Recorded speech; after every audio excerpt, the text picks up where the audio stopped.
guys, welcome back to The Bright Side. Macy here, The Bright Side Girl, and today we are going to be doing a gigantic May book haul. So I actually filmed an April book haul that was quite large, and I went to edit it and it was like really blurry, and then April had already passed, so I was like, I'll just regather up all the books, add them to the other new ones I had, and film again. So this is about 2, maybe 3 months worth of books. It's a lot, so just grab a cup of coffee, sit back and enjoy. Not going to be doing a lot of description for these books to kind of keep the video a little bit shorter. I went to a bunch of used bookstores and library book sales and things I hadn't been to in a very long time. That's why I'm able to have so many books. Most of the books I get are between 50 cents and $4, and usually more around the $1 to $2 range. And I just went to a lot of spots that weren't open for a long time and places I hadn't visited, and I found a bunch of stuff. I also was in a very strong hike-a-thon mood, so I got a lot of nature survival-y books that maybe I wouldn't have gotten if I wasn't doing hike-a-thon at the time. So there's a little bit of a theme for some of this, but I found some amazing stuff and I can't wait to talk to you about them. First up, found a hardback copy of Lifelike by Jay Kristoff. Finally! I love Jay Kristoff's writing style. Can't wait to check this out. I know it's about like a girl and a robot, and she's like a mechanic. We've got some futuristic vibes in here, so I have the second one and now I have the first one, so I'm ready to go. I found The Radiant Road by Catherine Cutmall. I don't know much about this except for that it has something to do with fairies, and the cover just totally sucked me in. Rehauling Iona, which is the sequel to Eon. This I know has something to do with dragons, and that's it, but I keep hauling and unhauling and rehauling and hauling, but I think I'm gonna keep it this time and hopefully get to it this year or early next year. I got Nemo Rising. So all I know is that this is supposed to be the sequel to 20,000 Leagues Under the Sea, and I think it's got some kind of steampunk vibes about it. At least it looks that way from the cover. We have 9 by Zach Hines. This one has something to do with like parallel universes and living 9 lives, and kind of got like a sci-fi element to it. It sounded pretty cool, so I think I found this one at Dollar Tree. Finally found Rebel of the Sands by Elwyn Hamilton. I have the other 2 in this trilogy. It's one that my friend Brittany highly recommends. I know we've got kind of like a 1001 Nights vibe to this, and I haven't read anything like that in a while, so I'm excited to check it out. Goddess by Josephine Angelini. So this one is part of a series called Star-Crossed. I have the first book. I know it has something to do with like Greek goddesses, and that's it, but the covers are incredible and I've actually heard really good things. Love Boat Taipei by Abigail Hing Wen. This has something to do with like a bunch of prodigy kids being on like a cruise ship together. And I don't know if it's like a matchmaking cruise ship or what, but it sounded amazing. Then I found Firebrand, and this is part of the Elemental series. I didn't really know much about it other than it had like elemental magic, and it sounded cool. And the cover is kind of old school YA. Then I found Runaways by Christopher Golden. So I read the Runaways graphic novels, most of them, like 2 years ago, and really enjoyed them. They're about like superhero kids. It's really quirky and fun. There is a TV show on Hulu. The first few episodes are okay, but then it kind of goes downhill. And I think this is the story like after the graphic novels. There's also like more graphic novel with Rainbow Rowell that I want to check out, but I thought I'd see how it goes. Then we have Otherbound by Corinne Duvis. So this one is about like a girl that's somehow connected to a guy that's like way far away from her, and he can like see and taste and do everything that she does. Like every time he blinks, he's like seeing and experiencing from her, and she doesn't have any idea, and then one day she realizes what's happening and they have to kind of figure out why. Then I got the entire Silo trilogy. I got all of these for 50 cents at a library book sale. I don't know a ton about them. I know they have a male lead character, which is kind of rare for young adult. So this is set on an island, and there's a rare branch of the US Navy that comes from helicopters out of the sky and lands on this island, and it says it has been hit by a lethal virus and they must be quarantined. And Tucker believes there is more to that story. So sounds kind of like dystopian, maybe a little sci-fi. Sounds cool. Then I found The Six by Mark Alpert and The Siege. I'm not sure if this is a duology or a trilogy, but our main character has muscular dystrophy, and I think he like lives in a virtual reality game world. I really like virtual reality video game style reads, so I thought I'd check it out. I finally found a copy of The School for Good and Evil by Saman Shinani. I read this a couple years ago. It's one of the series I need to finish. It's about a school for good and a school for evil, and 2 girls that wind up going to each, and they think that they're going to be going to the opposite schools, and it's so fantastic. There's a Netflix series coming out hopefully this fall, and I'm so excited for it. I think it's going to be amazing. I can't wait to reread this sometime soon.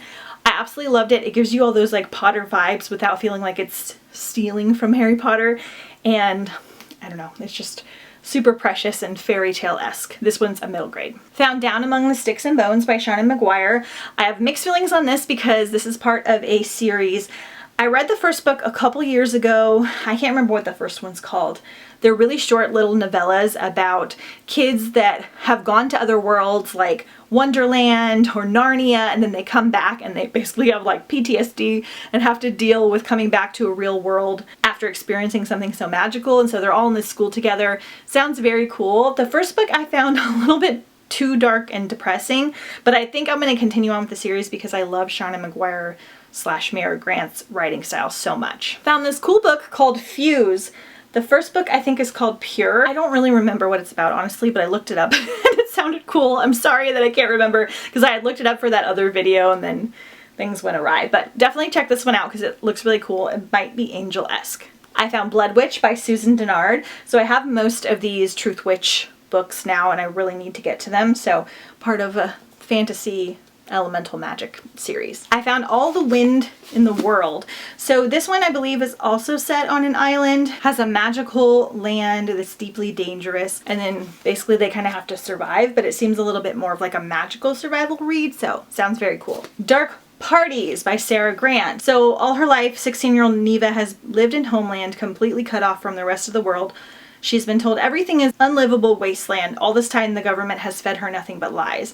So we've got like a dystopian, again, survival type read. In case you guys missed it, I will link my survival reads recommendation list up here in the cards. I have a bunch more that I need to read, but that's a good starting point. I have Well Met by Jen DeLuca. So this is a contemporary. I don't normally get a ton of contemporaries, but I believe it has something to do with a Renaissance fair. And my friend Lacey said it's one of her favorite books ever.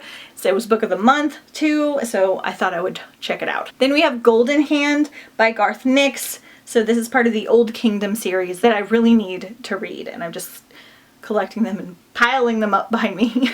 Then I have Shadowcaster by Cinda Williams Chima. I collected these a while ago and then I hadn't read any in so long that I unhauled them, but I feel like I'm closer to checking them out. So I don't know much about them other than that they're a popular fantasy series. Pegasus, The Rise of the Titans by Kate O'Hearn. I'm collecting these. They're middle grade. They're about a Pegasus. That's all.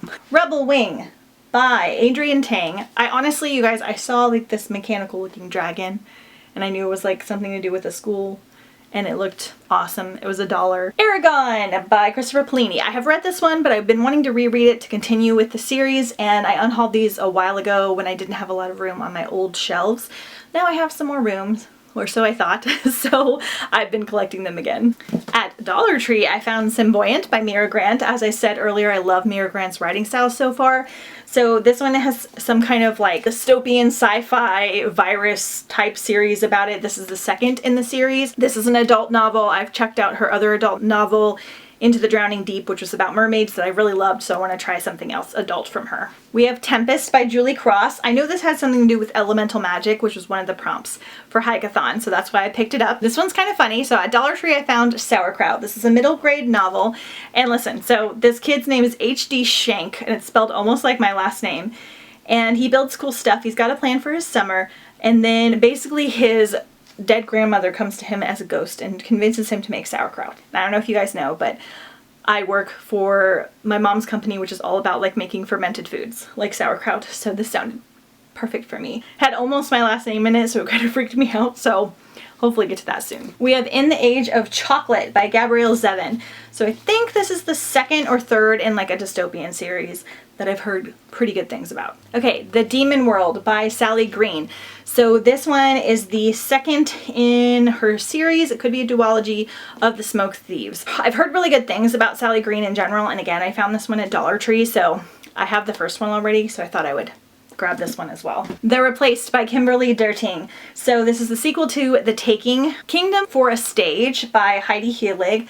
I just really like this cover. I know it's fantasy. I know people like Heidi Helig. That's the only reason I grabbed it. Okay, The Deepest Blue by Sarah Beth Durst. So this is part of her Queens of Rinthia series, and I have a couple of the other ones. This looks very like mermaidy and oceany. I don't know if it is, but I hope it is. It's part of that series, so I need to read Queen of Blood first, but I've heard amazing things about Queen of Blood. So excited to check it out. The Last Princess by Galaxy Craze. Again, I think this is like a dystopian. We've got disasters, a post-apocalyptic kind of situation, which is what I was reading a lot for Galaxy-a-thon, so now I'm fully set for next year. Same thing with the young world. We've got a bunch of teens trying to survive in a bad situation. Okay, Darling Rose Gold by Stephanie Roble. I had not heard of this or seen this or anything until I asked a bunch of my friends to list their top 5 favorite reads of 2021 so that I could do a video in February. Again, I'll link that up in the cards.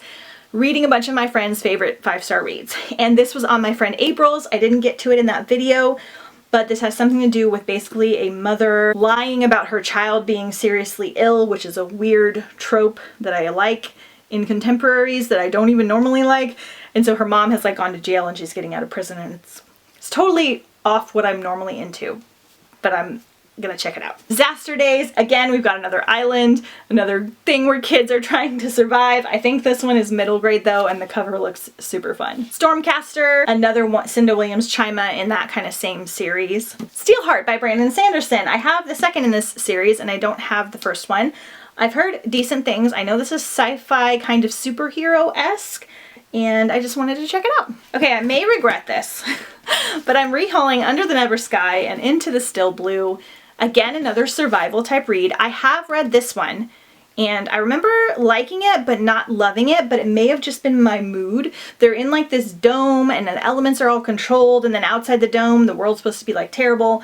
So I think I'm going to give it another shot because a lot of my friends really enjoyed it, and continue on with the trilogy. Valkyrie by Kate O'Hearn. Again, like the Pegasus one, I've just been collecting these. I think the covers are just sucking me in. And then lastly is Dry by Neal Shusterman and Jared Shusterman. Again, I read half of this a couple years ago with my husband Jeff. We love the Scythe series by Neal Shusterman. It's one of my favorite trilogies of all time. This one is about basically a very extreme drought in California. We were listening to it together on audio, and then we just never finished it. I don't know if we had to return it or what happened, but I think we're gonna try and finish that this year. Okay, you guys, I think that is everything for this book haul. I actually separated some things out, so we'll have 2 more book hauls coming at you sometime soon, maybe 3, that I'm gonna theme a little bit, like another young adult swap and some other themes and things like that to kind of keep this a little bit more down. Let me know, did you guys find anything good for the months of springtime? Let me know if you're able to find books cheap like I am. Are you good at thrifting? Do you like to go hunting Goodwills and all that kind of stuff? And let me know if any of these sounded good to you, or if you've read them and loved them down below in the comments. Don't forget to follow me on Instagram at The Bright Side Girl, and I'll see you guys next time on The Bright Side.